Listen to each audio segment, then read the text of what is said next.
And we are live. Hi, my name is Peter Brusso for the 101 Small Business Mastermind.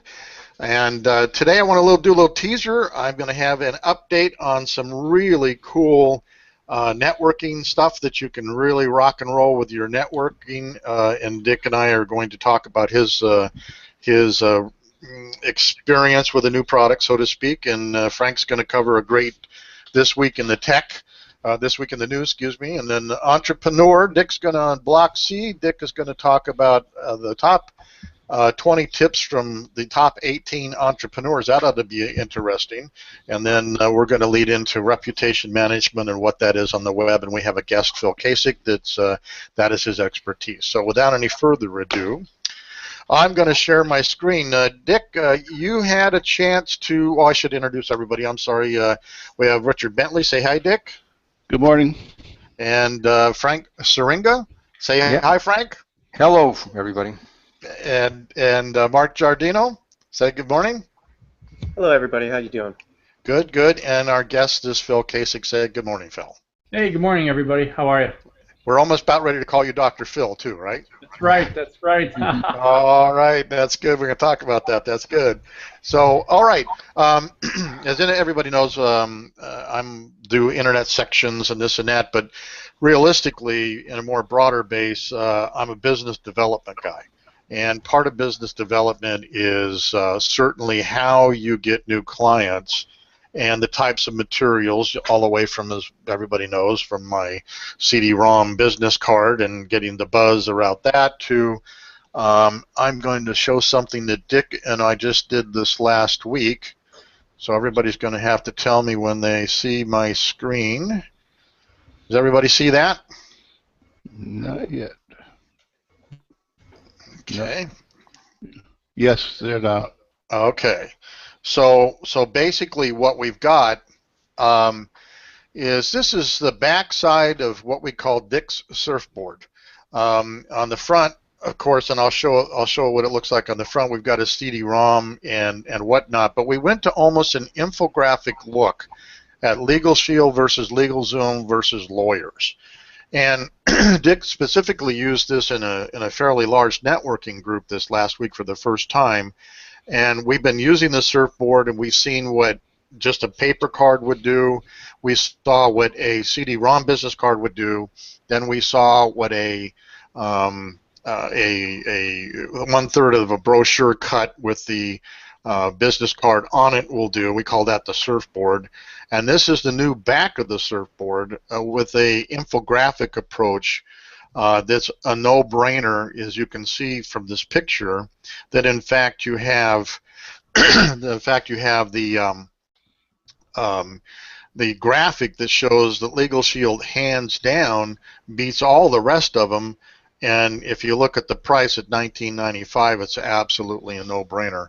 And so with that being said, Dick, what was your experience at your, well, first I'll tell where you went and what your experience was, maybe the week before and then this one, just to refresh the viewers.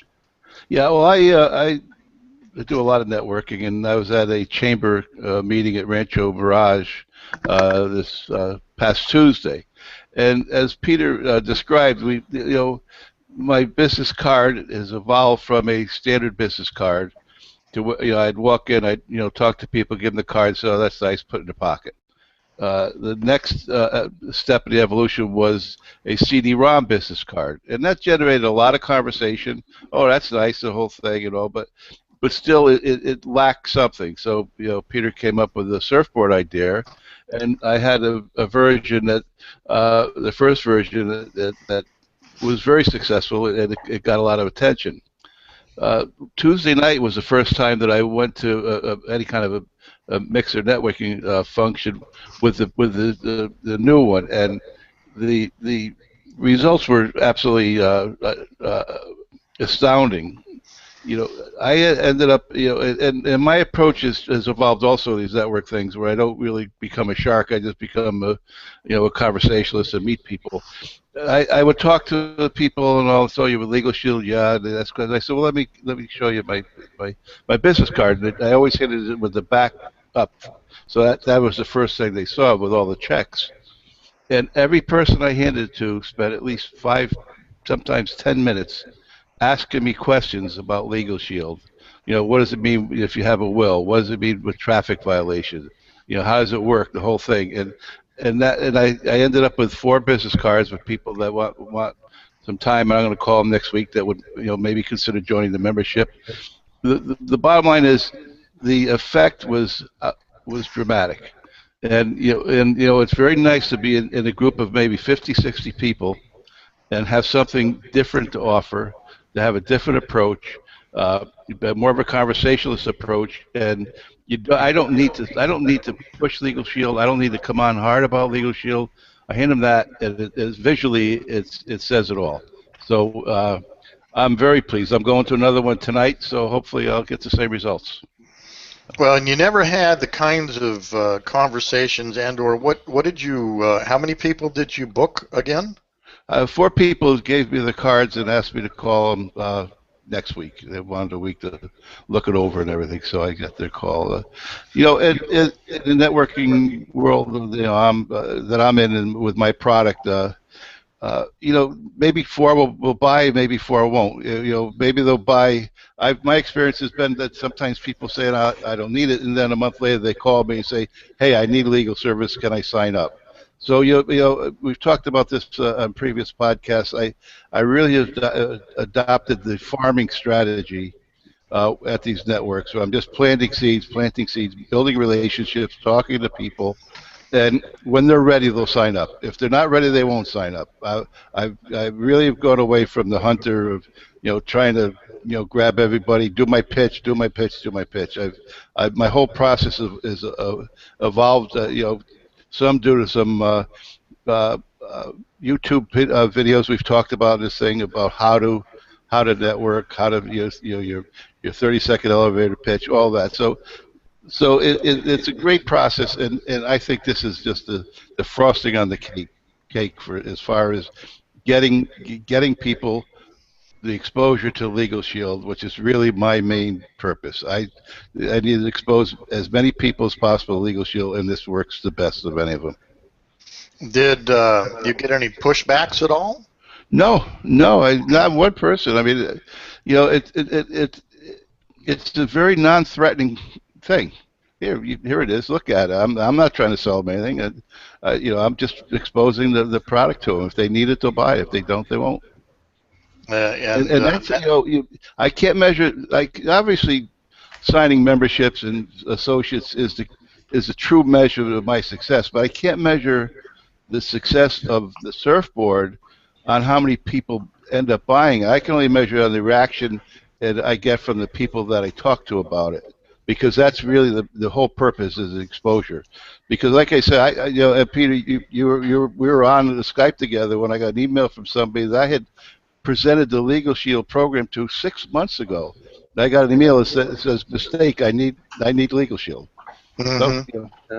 So I really can't measure the success of the card on the immediacy of the signups. I can only measure it on the reaction and the people and the contacts I make from it. Well, and that goes back to my point when I was doing rotating signs. I can guarantee you that people will watch. Yeah. They'll look at that. Now, if the sign is selling meat and you're a vegetarian, it's not going to make the sale. Right. But in these networking events that we've been at, we're lucky to talk to anybody. Right. And here you are. They're asking you questions, which goes down the line of what Frank talks about. Right. And can I mention something different to this equation? Sure. Also, though, that graphic that you have there, Peter, can you show it so everyone can see it again, how well it's done? Yeah. I mean, you touch on so many details on that one surfboard. You have the top, you have his phone number, you have comparisons, you have keynotes, you have the QR cards, you have price structure.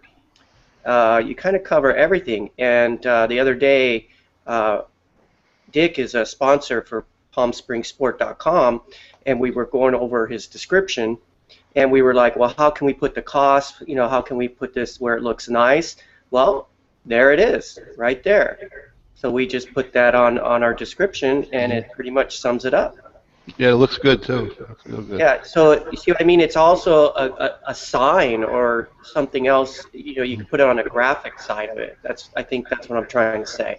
So you have the personal hands-on with that when Dick gives it to people, but it's also a nice sign for an article or description on a graphic end. Yeah.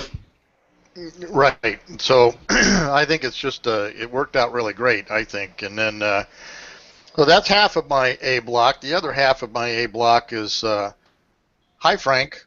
And Frank has been I've been working with Frank. Frank's got a phenomenal new program he's putting out there, and I was a guinea pig or guinea Peter. And one of the things that Frank talks about is tell a story. Tell your story, a very unique story, and he helps you to define what that unique story is. And so I advanced forward then into a business networking group meeting where I, for the first time in a year, actually got a chance to talk to the group. And by the way, I'm going to mute somebody here because we're getting a lot of echoing. I think it may be Phil. No, it's Mark. It's Mark. Is it Mark? Mark, I'm gonna mute you for a second, and then you can come back and unmute yourself.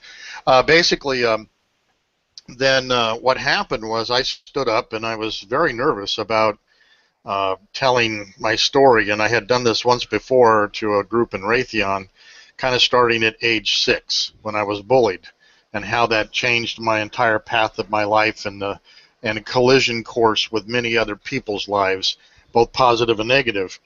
But when I got finally through all of the captivating talk, we got to the place where I needed to talk about my business directly. And so one of the things that I've always done, well, Frank has got me talking about Doug and Annalisa, my Canadian clients, who had a website for over 10 years and never made a cent, not a cent, off that website. And after working with me for 6 weeks, their first year sale was $185,000. And that continued to march along for years. Now, there are people in this networking group that has always found a reason not to work with me, always found a reason not to engage me with my web stuff and my business development stuff. After that talk, there was a line waiting to talk to me, and the first one in the line was, of course, the gentleman that never would let me help him on his website. So thank you, Frank, which I hope we're going to talk a little bit more about your project, because we spent some time in it yesterday. Mm-hmm. And it's very clear to me that, just because I'm a marketing guy and a business development guy doesn't mean I can develop my own business. I'm too close to the forest, I can't see the trees, which is a true statement on many times. Everybody needs a coach in some fashion, and I've never really adopted a coach. My business partner was a coach, a mentor of mine for 25 years, but now I have Frank in Syringa working with me and finding out about how cool some of the stuff that I'm doing is cool, and I just take it as normal. He sees a potential. So that's my section. If anybody has any questions, unmute yourself and ask. All right, no questions. We're heading on in the twin. All right, Frank, this week in the news, what do we got? That ticker tape. Got my ticker tape. Okay, Twin, this week in the news and the small business lessons that we can gather from it. This week's headline: Hey, content marketing world, thank you for the small business lesson. Okay, what is content marketing world? It is the largest content marketing event on the planet, and they held their conference last week in Cleveland, Ohio. They had over 2,600 attendees from over 50 countries. This is big. And they had the leading experts from such brands as Kraft Foods, Facebook, SAP, Cisco, and GE all talk about content marketing. But what was most interesting, or what really grabbed my attention, was who they chose as their keynote speaker. And I saw it and I says, oh, that's a misprint. That can't be right. The keynote speaker they chose was a gentleman named Kevin Spacey, Yes, that Kevin Spacey, the Emmy Award winner, the Academy Award winning actor who now stars in a Netflix series called House of Cards. And I read the reviews and I watched a speech, and all week the question being asked on a conference floor, because these people flew miles and miles to come here, was, why is Kevin Spacey the keynote speaker? And the response most frequently received to that question was, who cares? It's Kevin Spacey. So when Kevin opened his keynote speech, he did not shy away from his questions. His opening line was, I know what you're all thinking. What the hell am I doing here? And the audience erupted with laughter and appreciative applause, and he had them in the palm of his hand. And then Spacey answered his own question with this. And this is cool. Movie stars, content marketers, and journalists all have the same thing in common. When you strip everything away, they're all striving for the same goal, and that is connecting with their audience. And then he threw him off with this next line. He says, I could give you 45 minutes on the ROI of effective SEO. And he says, that's right, I know your bleeping terms. He started laughing, and the audience again erupted with laughter and loved him that much more because he talked to them. Then Kevin became serious, and he dropped some gems. And I'm going to call out what I said, the critical things that he said in his speech. He started he says, from Homer's Odyssey to The Sopranos, it has always been about the story. He said the story is everything, which means it is all of our jobs to tell better stories. That sound familiar? He says, and when aspiring to do so, the top 3 things to keep in mind are conflict, authenticity, and your audience. You tackle conflict. He says conflict creates tension and keeps people engaged in your story. And the best stories are filled with characters who take risk. Our stories become far more interesting when they go against the settled order of things. And to use your example, Peter, your Doug and Annalisa story had a conflict. They waited 10 years and nothing happened. And that was a lot of tension. And then they went against the settled order of things. They flew and drove to your place, which is a destination, not a by. You don't pass by. You have to drive there, and spent 6 weeks with you to achieve their results. Kevin then tackled authenticity.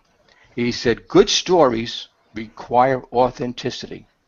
He says, it is absolutely essential that you keep this in mind. He said, what is it that makes something feel absolutely genuine to an audience? Find out what it is, because they will turn you off if they think you're giving them a line of BS. And they look for BS first because there's so much BS out there. And I think Phil, you're going to address that later. There's a lot of stuff out there. And then Kevin took a quote. By the way, I don't have Netflix, but I've never watched House of Cards. And awesome. Kevin took a quote from his House of Cards character. I guess it's Senator Frank Underwood. And here's a line he quoted. There is no better way to overpower a trickle of doubt than with a flood of naked truth. The truth will be accepted, and it will erase the doubt. And we've got to keep that as we develop our stories. Then Kevin went to the critical thing, which says the audience. He said the third part of the equation is audience. What is a film worth if it is shown to an empty room? Good question. He says give them content worth sharing. He says the content can be as simple as a dumping of a bucket of ice water over yourself to raise money for ALS. He says you don't have to skydive out a balloon in the stratosphere to get somebody's attention. Anyone, including everybody on this internet, in the podcast, anyone with an internet connection and an idea can develop an audience. It is no longer about who you know or how much you can afford. It is all about what you can do, which means that talent is now rising to this top. He says Nike's new slogan, they should change it. It should be just bleeping do it. Then Kevin closed this talk with these three segments. He said, for someone with more than 30 years in the business, so he's a pro, there has never been a better moment for folks like us. He says the audience has spoken. They want stories. They're dying for stories. He says, and if you give them what they want, they will talk about it. They will carry it around with them. They will share it, and they will enjoy it with a passion and intensity that blockbusters can only dream about. So what are the small business lessons that I gathered from this week in the news? Number one, what is your story? Do you have one? If not, get one. By the way, everybody does. Everybody does. Do you tell it? Do you tell it in the right way? Do you live it? If you tell a story A and you're living story B, they will click you off as soon as you want.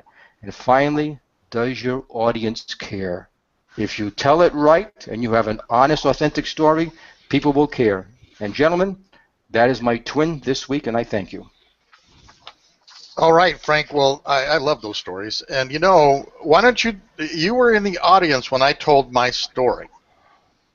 Why don't you recap what everybody did? I mean, it was pretty amazing, I thought. But better come from you than me.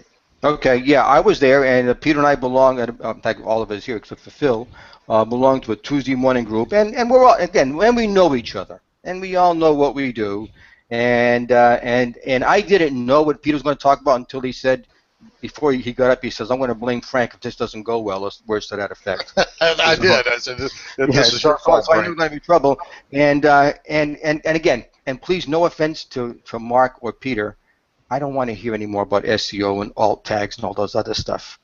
I know it's important. I know it's important, and I know you guys do it, and I'll gladly pay you guys to do it. Just don't tell me about it, because I don't care. I don't care. But Peter opened up with a story about a 6-year-old boy who was bullied, and how he went home and told his dad about it, and what his dad told him to do. That was at 6 years old. And Peter's life changed from that moment on.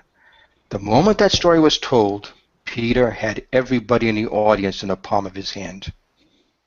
And he told us how that story affected different stages in his life. And by the way, I mean, I don't know anybody has a more interesting life than Peter. I was fascinated, and I've known him for a year, and I spent quite a few hours with him recently. And he had me enthralled. You know why he had me enthralled? Because he didn't talk about SEO and alt tags and all other crap. He talked about Peter. And I saw Peter in a completely different light. And now I know why Peter is so dedicated to doing what he does for his clients, because he's lived that way all his life. I've heard that before. I didn't totally accept it, Peter, because everybody can say that.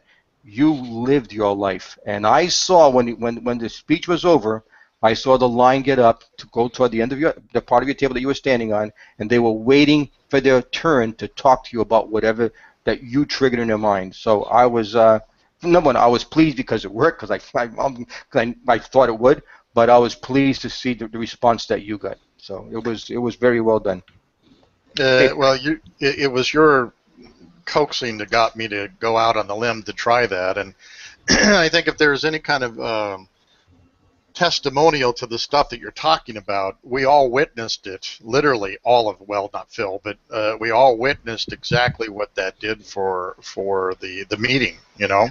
Yeah. And Gordon Kelly, who's not on this week, but he was talking to his friend about it last night, called me, says, I'm all choked up over your story. And I said, what the hell are you choked up for? It wasn't meant to be like that, you know, but that personal story was something else. Right. Yeah, Mark? Yeah, Frank, am I still echoing? No. Thank you. See, the personally issue with that is I'm kind of to tell people my story on an open basis. I'm not very comfortable with that. Oh, I certainly wasn't, Mark. You know, I know, and again, for me, I like to meet. See, I mean, Peter and I have known each other for a year now, over a year and a half, and I'm just starting now to tell Peter some serious stuff in my life and things that have happened in my life. It's very difficult for me to tell people the story of my life, and so that's where I'm at with that. You know, sure, I wanted to get up there and tell my story, but I'm a little bit uncomfortable to talking to strangers and telling them about things that have happened in my life. And now, again, on a one-on-one basis, on a friendship basis, I have no problem. So again, I said to myself, well, what am I going to do with my speech? Like Peter did. I didn't even know what I was going to say, and I said, well, I'm just going to show these guys what I do. And that's where I was. Now, again, if somebody you come up to me and say, hey, Mark, let's get together, then I'll, you know, tell my story.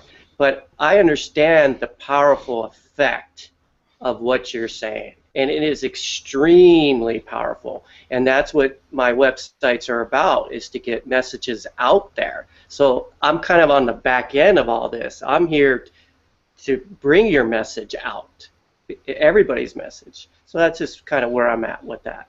Okay. Well, one thing, let me weigh in on that, Frank. And one of the stories that you can certainly tell, and you and Frank got to talk about it, but, you know, when you decided to start Sports Refer, or actually, excuse me, PalmSpringsSport.com, you were competing against the likes of Google, Bing, Yahoo. How are you, this little David in the Coachella Valley, against the Goliath of the internet, going to even compete to get any traffic? And you said that to me yesterday, and there's a story of how you did that.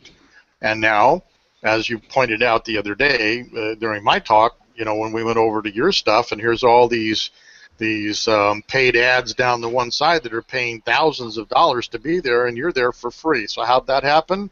Alt tags, SEO, Control Alt Delete, right, Frank? But I mean, but there's a story there for him, for those who want to understand how to do that. But that's right. Frank. Your turn. Let me make a statement, Mark. It's going to sound contradictory, but it really is going to make sense when I say my third sentence. There are two big mistakes that small business owners make. Number one, and they're not in any order. They're both equal. Okay. Number one is they don't have a story. Number two, they tell their story way too soon. I'm sorry, what was that last part? They tell their story way too soon. When I first meet you, I don't want to hear your story because I don't know you, and in all honesty, I don't care about you. Okay, until I care about you, then I might, if I care enough, might be interested in your story, and we work on how to time that. The first thing you must do when you meet someone new is not tell them your story, not tell them your features, not that type of thing. And that's the thing that Peter and I have been working on. But there is a story that is not about you, because, in all honesty, I don't care about you. You know, when I first meet you, you know the one thing I care about the most when I first meet you? It's not you, it's me. And my first thought is, are you worth any more of my time? Because I'm already thinking about what I'm going to make for dinner tonight. Okay, and there's a way to interrupt them and grab their attention and start building a relationship. It's about building, not closing. You got building, and there's a big difference. Yeah. Too many small business owners want to start a sales conversation, and that will make the people you meet run as fast as I'd run away from you. So well, and by the way, we're getting the feedback again. Okay. Okay. Anyway. I don't know. So anyway, so Mark, I hope I took too long. No, it's great, and it's opening me up too, Frank. It really is. Okay. And it's also that with my clients, that I'm trying to tell my clients, let's not just put facts on the website. Let's put your story on the website. Let's do a video of you. Let's put your story on the descriptions on the websites. So I'm relaying your message. Great. Okay. Let's time here. Time is running. Mark, mute yourself so I can talk for a second here without feedback.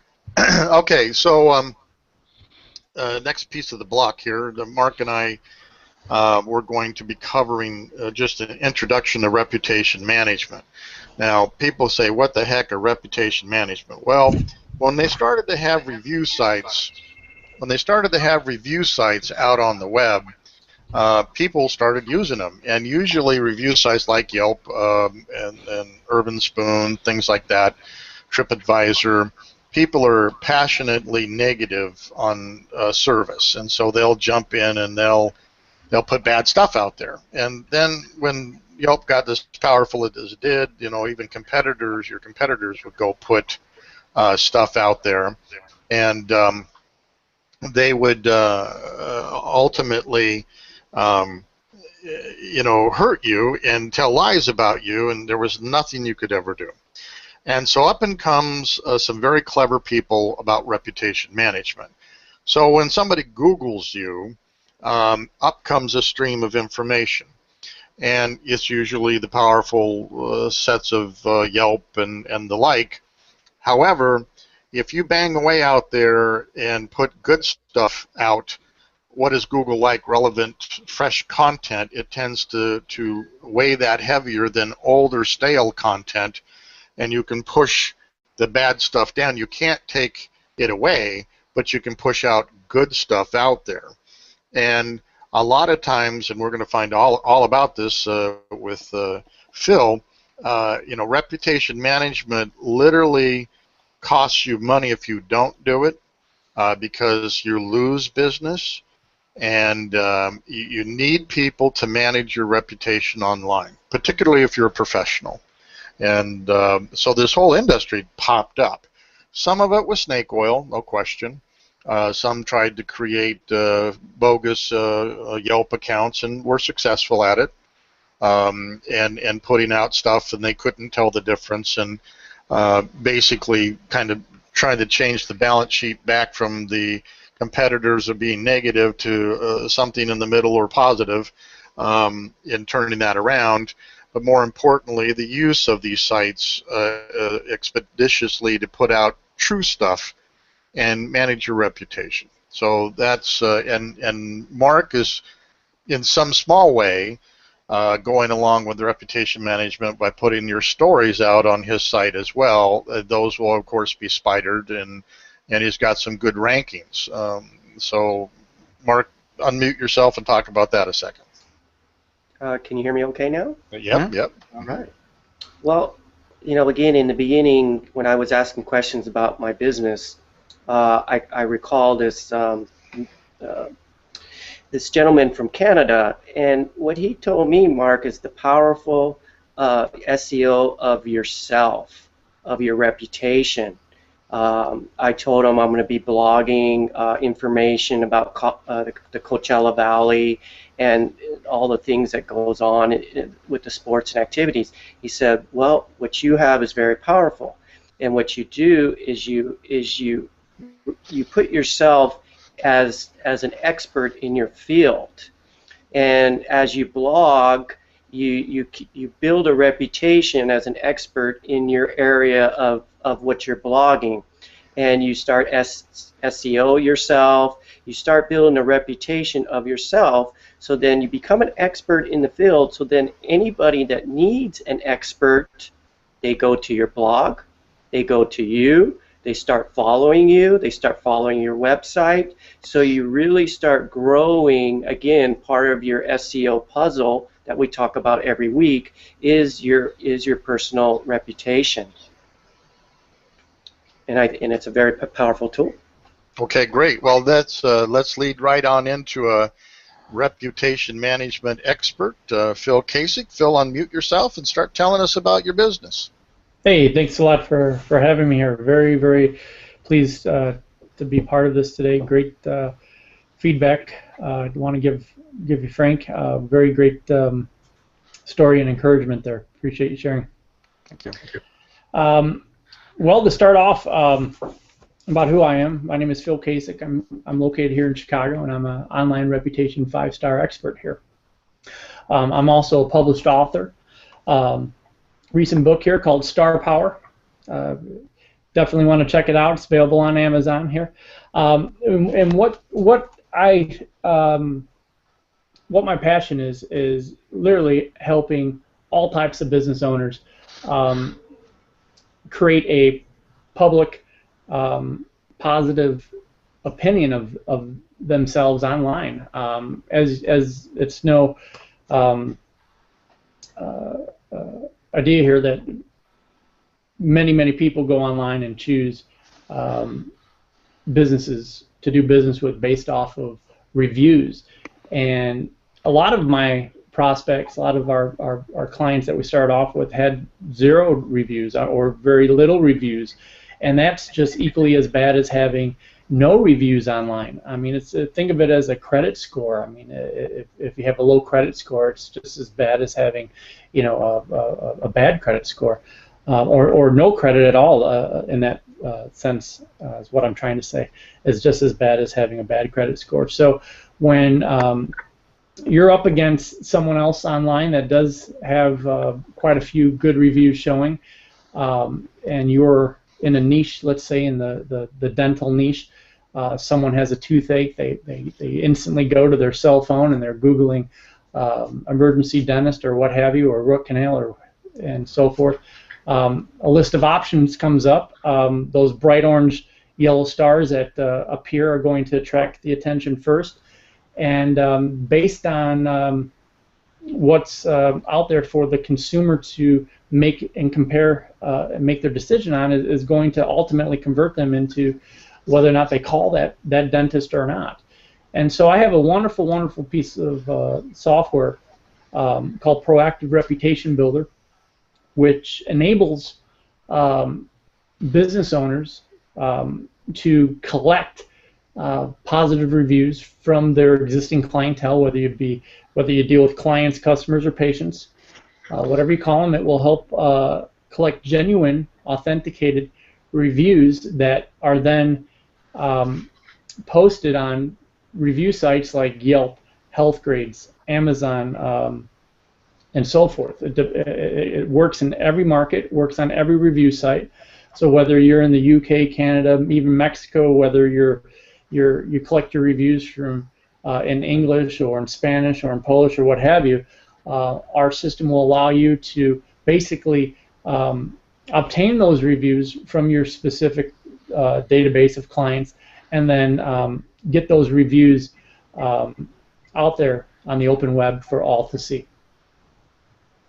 And why is that? You're working primarily now with dentists, and so let's talk about your dental program a little bit, because it's an industry that typically don't really build their business, and they don't even look online, and yet people are making decisions about who they go to based on these 5-star reviews or less than.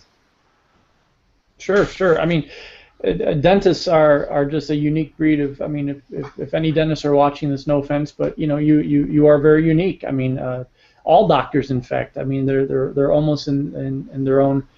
Consider them their own group of species here. You can't. They don't think like your average entrepreneur / business owner, and that's a very challenging dilemma for us at our company. So we're always trying new ways in order to educate our prospects. And like Frank says, I mean, one of the greatest ways that I've had to get in front of our clients is to tell a story. And in fact, our latest multi-page mailer, we sent out an 8-page booklet form, you know, Dan Kennedy style mailer to our prospect list. 6 pages of it was just basically telling a story about the great success that one of our past clients had. And you know, we could sit there and jam this down their throats. Listen, you need this, you need that, you know, reviews, this and that, what have you. And in all honesty, the doctor doesn't care. Just like Frank, you said, no one cares about SEO. They don't want to hear that. All right. What they want to hear about is a story, because everyone, I mean, from the beginning of time, even when we were kids, I mean, that's one of the first things that we were told as children, are stories, so we can easily relate to that. So I agree with you, Frank. I think that, you know, in every pitch and every effort that that we have to convert that prospect to the next step, we must be telling stories. And it definitely should not be about us. It should be about how anything can benefit that person we're telling the story to, and put it in terms of another person, and how we can transition that, how we can parlay that into them putting themselves and envisioning themselves into that story is where the conversion takes place. And like everyone else, I mean, we're always looking to improve. We haven't mastered it yet. And you know, I hope to. I mean, we're always trying. We're always A, B, and C testing everything. But again, right now, our biggest challenge is trying to get these dentists to relate and to actually care and want to make that change. Now, why should dentists and all business owners care about their reputation? Well, it's primarily your most valuable asset. I mean, you look, if you're a dentist and you look into your office and you see, you know, you have a $30,000 chair that people sent out. I don't know if anyone knew that, but when you sit on that dental chair that they press a foot switch and it goes back and forth, this is basically an electric recliner. That chair costs about $30,000, I've been told. Very expensive chair, and it doesn't even vibrate to give you a good massage. So, you know, some dentist office have 8 rooms. You know, that's $250,000 in chairs, amongst all the other equipment that's in their office, and all of that equipment, you add up all the expense involved, and you total up the value of all that equipment. You could have $1-2 million in equipment in your dental practice, and it still doesn't matter when it comes compared to the value of your online reputation, because that equipment is worthless if you can't get patients in those chairs to provide your services to. And let's face it, when people are going online and they're searching for a dentist, there's not one person that's searching for a mediocre dentist. I mean, who actually goes on Google and says dentist that doesn't really do a good job but has a really good price in my area? No one does. I mean, when you're dealing with people in the health niche, when you're searching for something that's directly related to your health, you want the best of the best, right? And it's something that you don't want to skimp on. It's something that you don't want to deal with a dentist that has a record and a track record online of leaving a lot more people in pain than taking them out of pain. So it's super important, and you know, whether dentists want to admit it or not, I mean, I believe that every business, no matter what business you're in, you're first in the marketing business, and then you're in the actual business that you actually, or the service that you provide, because without any marketing, nothing happens, right? So there's a lot of feedback on somebody's end here. I think it's Mark's. I'll fix it. Sounds like cats fighting in an alley. All right. Is that better? Yeah. So you know, it's my job to educate and tell a story of how beneficial it is to have a great online reputation and means of attracting and acquiring more new patients. Because let's just face it. I mean, let's say you're a dentist and you have a whole book of patients, and you feel satisfied, you're complacent. That's not going to stay that way forever. People get old. People die. Let's face it. I mean, that's a certainty in life. Another thing that isn't so certain, but it does happen, people move. All right, families upgrade to new homes. They move into better school districts. What have you? The reason people move. There's fall off in any business. All right, you might provide some bad service, or another dentist might come along and offer a better mousetrap that is more attractive, that they leave you and go to someone else. So whatever the reason is, just because you have a book full of patients doesn't mean that you're always going to retain that amount of patients forever. So you know, you have to always be doing something to keep on putting new patients in your pipeline, right? Sure. And that's one thing I find dentists, negligent of, is that they're not doing anything to put to acquire more new patients on a daily basis. In my own personal opinion, any business should always put that first. I mean, you should always be putting new patients or new clients or new prospects into your pipeline every day, because the minute that you stop putting those clients and prospects in your pipeline, that's when it dries up, and then you're stuck doing this with your hands up in the air saying, who do I have? Because without any people, anybody to market to, you pretty much don't have a business, right? And just like myself, I've gotten caught in that trap as well. I mean, there was a period of time where I had more clients than I knew what to do with. All right, and I became very, very complacent, and stopped looking for new prospects to go after. And before you knew it, I mean, who can't agree with me? I mean, it's the life. You spent your time building up your business, and now you have it on autopilot, and it runs, and money's coming in, and it's just so very easy for someone to just sit back, relax, and get used to that kind of situation. And that's what happened to me.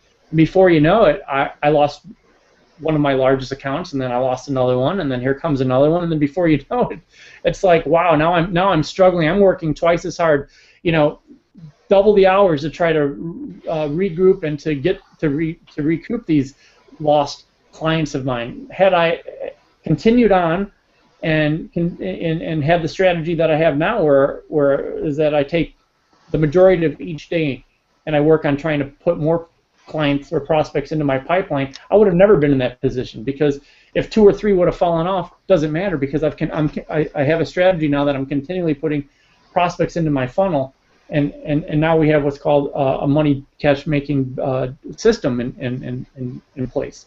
So lesson to all, I mean, when you run a strategy and it works well and you're making money doing it, don't make the mistake I did. And here we have a story, right?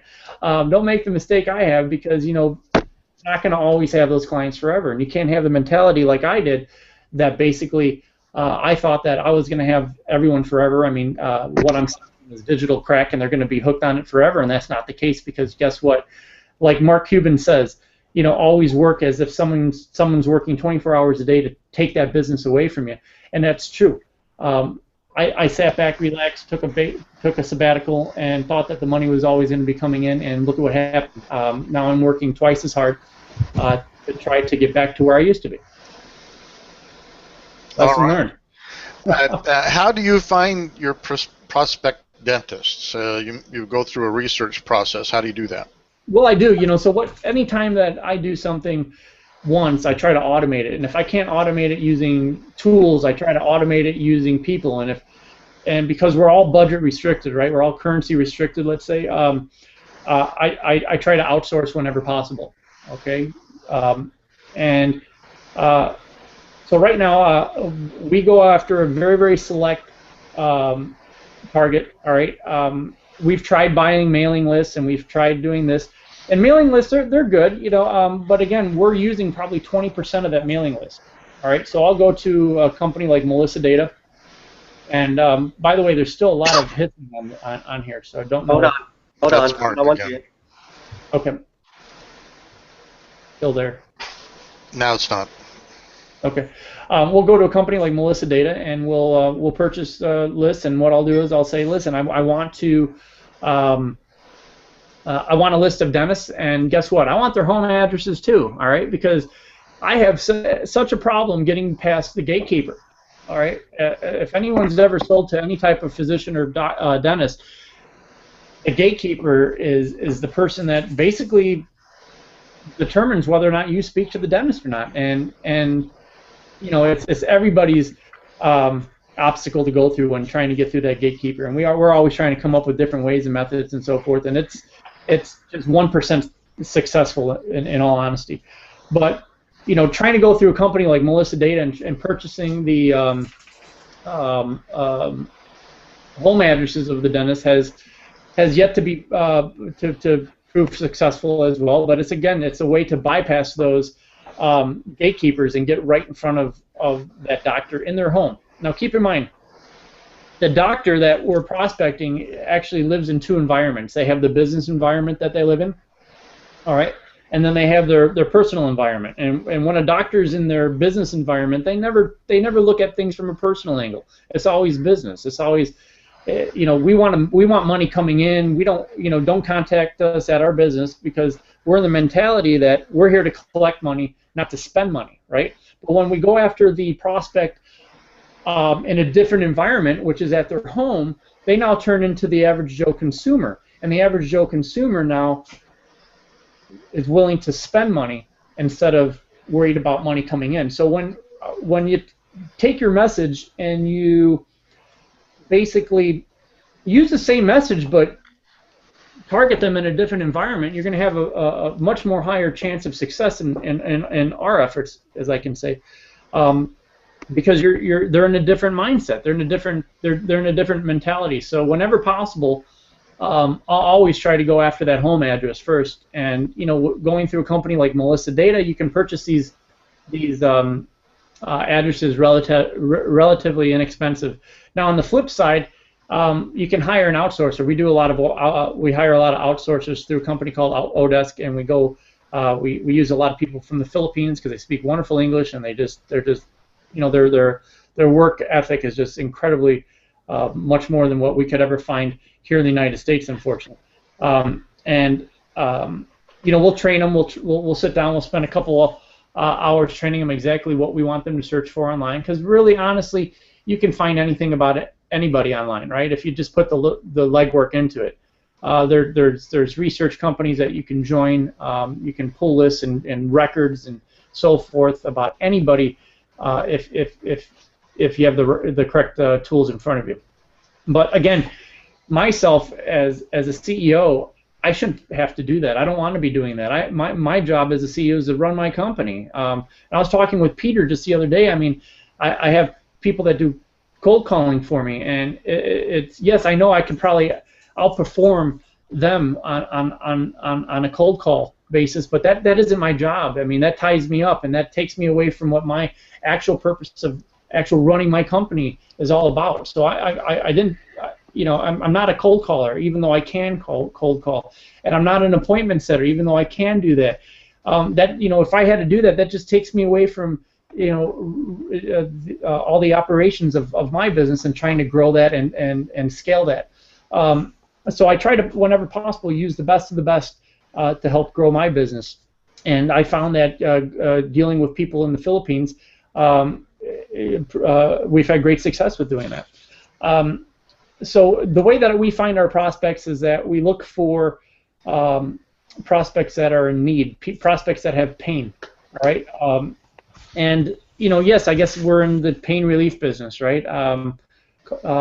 We offer the cure, and that works. But like we've noticed in the 50s, pharmaceutical companies offering treatment for polio made billions in the 50s, right? And then all of a sudden, the cure for polio came, and what happened to those pharmaceutical companies? Well, the ones they dried up. The pharma reps they ended up losing their jobs. And if you think about it, ever since polio, there really hasn't been a cure for anything, right? It's all in the treatment, because I think pharmaceutical companies really learned their lesson from that day of age on, that we can't be supporting and we have to do everything to make sure that there isn't a cure, because there's more money in treating it, right? So. Yeah. And that's a little bit of history for you. I mean, ever since the 50s, ever since polio, there really hasn't been a major cure for anything. And I think it's because the big pharma companies had such a loss when polio was cured that just decided to put all their biggest lobbyists in Washington to make sure that this stuff never happened. So, anyways, off track here, but yeah, definitely, we're in the provide a cure business. And it's difficult because, as you know, that once you cure a patient, they don't need your medicine anymore, right? And so basically, what we found is that once we help someone become their market leader, once we've helped the dentist become the most logical choice, the undisputed champ online, they kind of hang up the towel and say, hey, where we're at, we have 150 something odd reviews. Our closest competitor has 23. We've we've killed it online. We've hired 3 more dentists to pick up the slack. You know, now the dentist is now operating his business like a CEO. He's sitting back and he's letting his team of dentists that he now has take care of the patients. You know, now they no longer need you. So the continuity of the program, it does have a shelf life. It does expire after, you know, a year and a half, and that's what another one of our challenges is how do we make sure that we're not putting ourselves in a position where this is going to expire after a year and a half, because, you know, creating a system that there's continuity to it is something that all of us should be thinking about. We just don't want to provide a one-off service and then do it and then it's done and then we're in the same boat looking for that prospect again, selling them again, because no matter what, sales are sales, and it takes the same amount of time to sell one person, you know, a service that you can provide them for a lifetime versus something that you can sell them one time. And I personally want to go after, I would rather sell something that I can have a residual check over and over again. And I'm sure all of you would as well. And our problem is trying to keep that client of ours on our program for a longer duration, because right now we have fall off, and it usually happens around after a year and a half, or whenever they just realize that you know, they've gotten to the point. I mean, they've reached their goal, their internal goal. They're now the king. They've built up their business. They've tripled their business, let's say, and you know, there's no use for Phil anymore. You know, makes me wish I would have orchestrated some type of royalty deal, because, you know, then it would have been worth it. You know, and that I'd like to consider in the future, because we're really making some incredible profits for these dentists that we do business with, and for the very, very low amount that we charge monthly. You know, the one that has to benefit greatly is our client, the dentist. I mean, I don't know if Peter told you, I think he did, but, you know, one of our greatest success stars here, Dr. Pressling in Chicago, we were able just to get him 122 new patients just in 6 months. And that story that we retell over and over again, there's been 3 additional months on top of that, all right, and it just keeps on, the momentum keeps going and going and going for him. In fact, just a couple weeks ago, I was on the phone with him, and he's like, Phil, man, I'm working on Sundays, you know, I mean, and this is a guy that we get emergency dental care for. This is all elective stuff that insurance companies probably won't even pay for. He's able to charge a premium for because it's emergency, it's short notice, what have you. He's making much more on these type of patients that come through his door than he would on twice-a-year teeth cleaning cases, right? So I've now been able to attract him a higher quality, a higher value patient, and he's just killing it, right? And I'm very happy for him, because, you know what, I'm sure as anybody who gets into business, you really, if you take pride in your work, you really are happy with people that are. I'm sorry, my mouse just dropped here.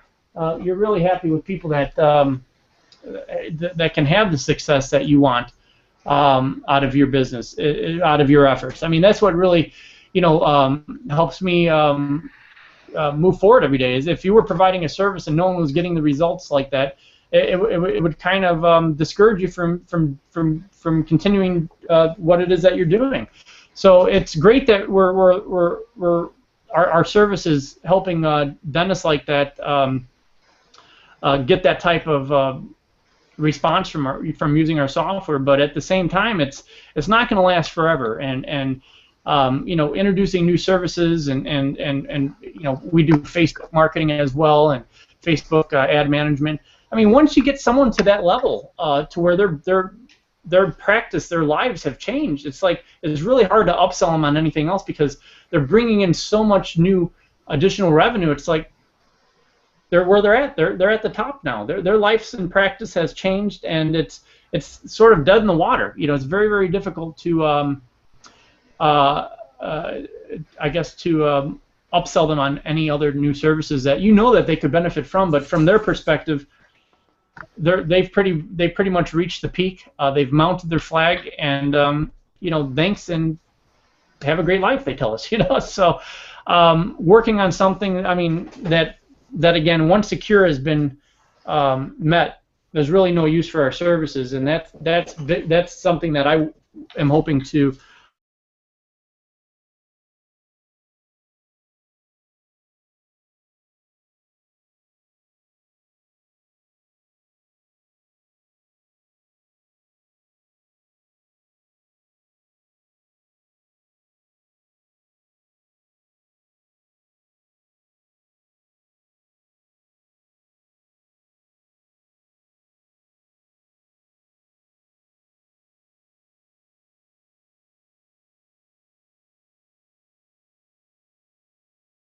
I've started selling social media monthly posts and using Hootsuite to do it. And so, you're only realistically hammering one small channel on the web.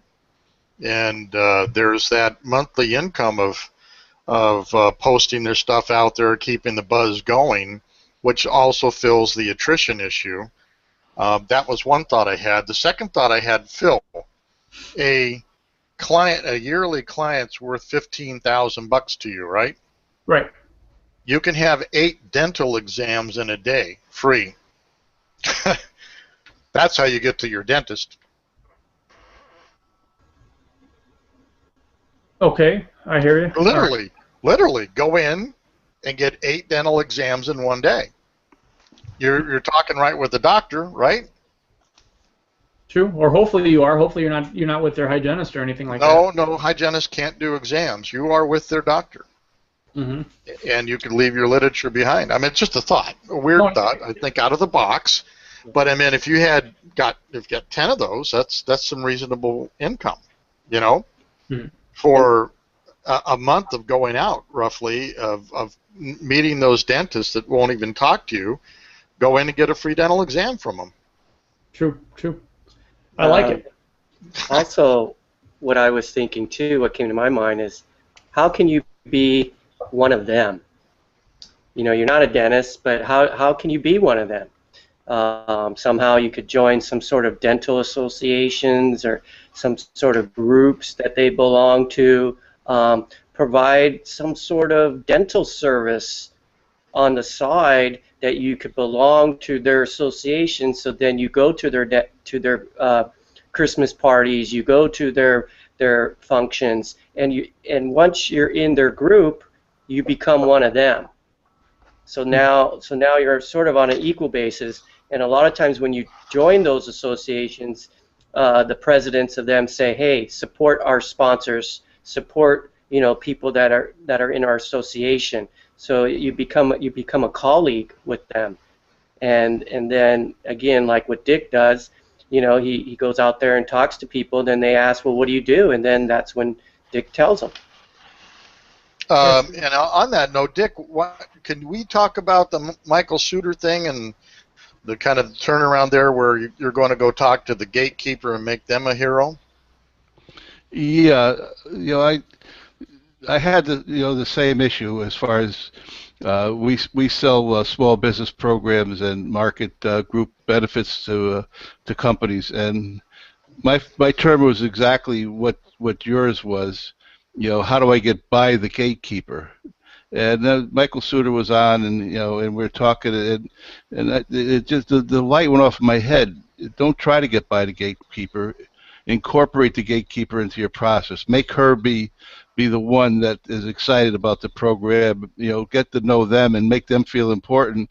So you're separating yourself from the other 25 people that cold call, which I do a lot of myself. Cold call every day, and you just throw it out. So I've started, when I do a cold call now and I get the gatekeeper, if time permits, I talk to them for a while, or I'll stop by. Now I've been stopping by and putting my surfboard, my card to her and say, listen, if you could please give it to whoever, the HR director, whoever is necessary. So I've brought the gatekeeper into my process. Instead of trying to figure out a way to get by her, I figured out a way to make her part of my process. I like it. Yeah. Yeah, I think that. Oh, you know what? We don't have our lower thirds up at all. Well, I lost the connection for about 30 seconds. It says there was a server error. Yeah, there was a server error. Yeah. So I'm going to reestablish my lower third. Maybe it'll work. Maybe it won't. But at any rate, that's another thought, though, Phil, that we talked about yesterday is literally getting by. Not getting by the gatekeeper, but going in and making them understand if you got 122 new clients, what that equates to, and Frank, wake this up, about $1.2 million of income over a lifetime of that patient. And if you think about that, in the long term, shoot, you're going to spend $15,000 to make 1.2 million. We'd all be lining up wherever we had to go do that. Yeah. It's but again, it's something that dentists are not money motivated for some odd reason. They're not your typical entrepreneur. They're not your typical business owner, and you know they're I mean, a lot of doctors. I mean, unfortunately, the doctors are just they're their own unique individual group of people that require just a different approach, different messaging, different sales letter, etc. And it's from my end, it's very annoying because maybe I've chosen the wrong market to go after, but again, what I've found out is that there's only 2% of the market among dentists that are actually ambitious. I mean, the rest of the 98%, they just want new opportunities, right? It's a lot easier to sell a winery to a dentist than it is to try to sell a dentist more new patients. Okay, and the reason being is that a dentist is just looking to envision themselves to do anything but what they're doing because now they hate it.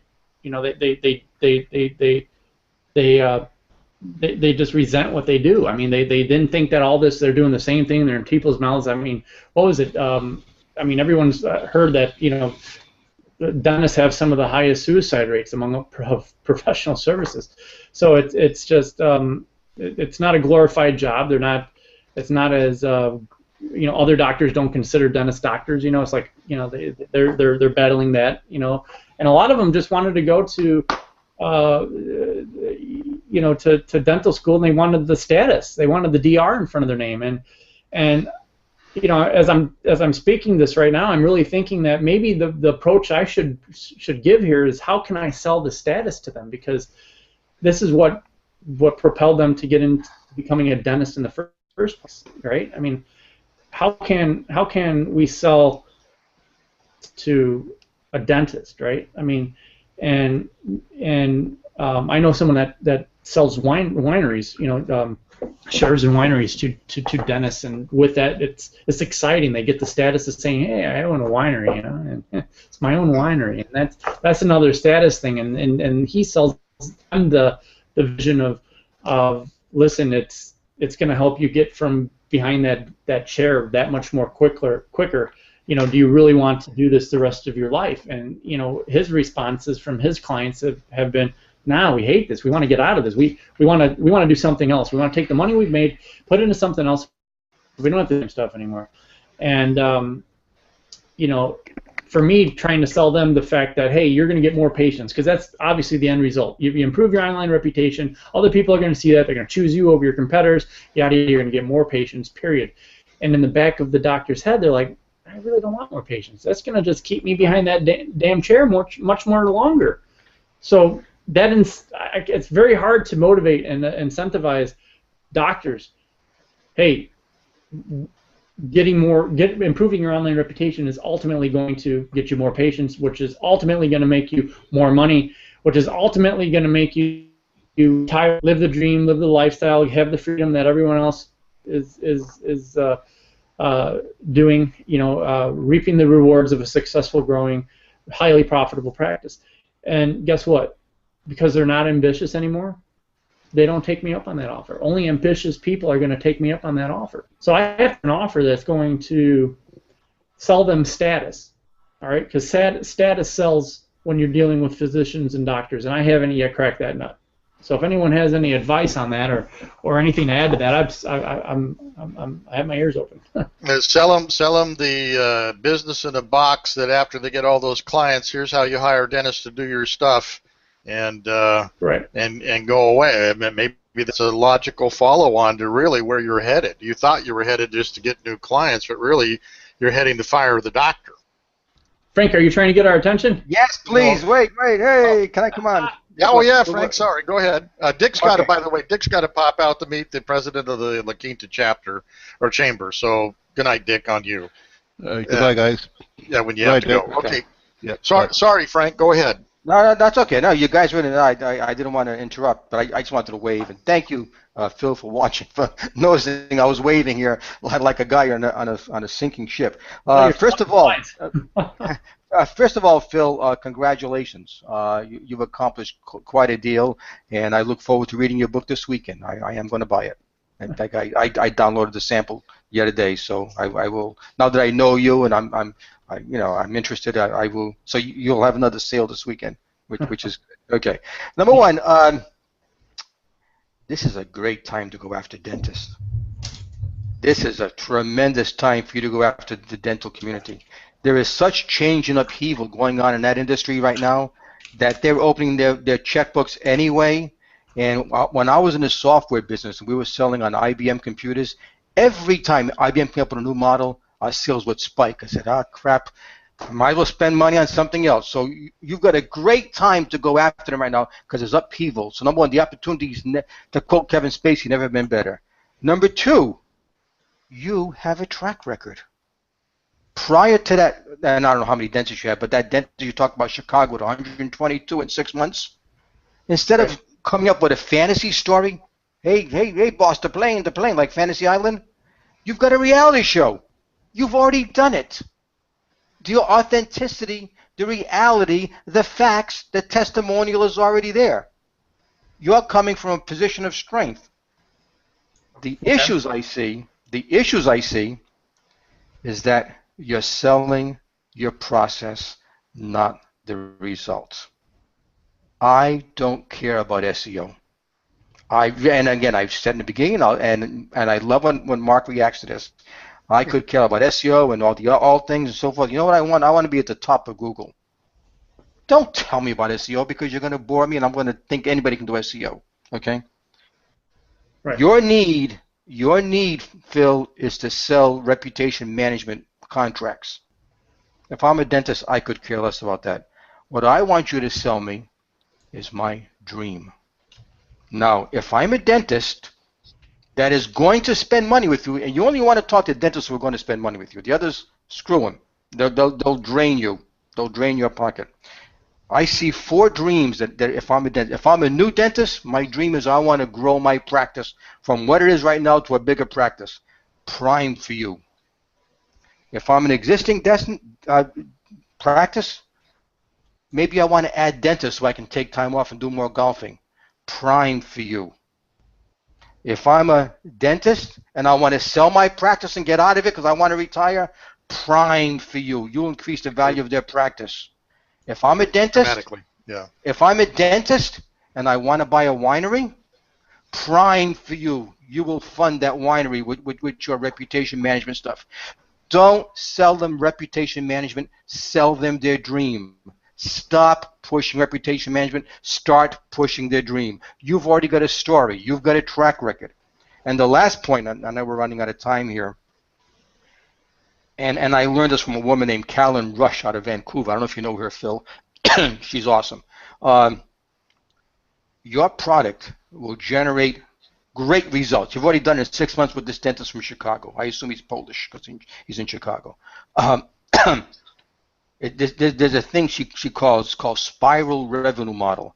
Your product is so good that it'll achieve results, but that's going to create 2 or 3 more problems that Phil, no one's better suited to solve than you one. Create an add-on product. And it's called a spiral revenue, and then your next solution will create 2 or 3 more problems. Pick one that you can solve and just keep, because once you've already generated 122 more clients in 6 months, I don't want more clients. Phil, you've already proven yourself. What else can you do for me? Right. They want you to do something else. Deliver something else that they want, and there is something else. You just got to look at it, because every solution creates new problems. Now, they're better problems to have, but they're problems nonetheless. So that's my 5 points that I want to pass along to you. Thank you. All right, well, we're running long, guys. Any other suggestions? Comments? All right, we'll call it a night. We'll call it a day. So since Dick is not here, we always end with say goodnight, Dick. That comes, of course, from TV land. So say goodnight, Jane. Good night, Jay. All right. Hey, thanks, Mark, for being on, and Phil. Hopefully, Good this has night. been fun and helpful. And You're hang on, we'll stop the broadcast, but don't hang up yet.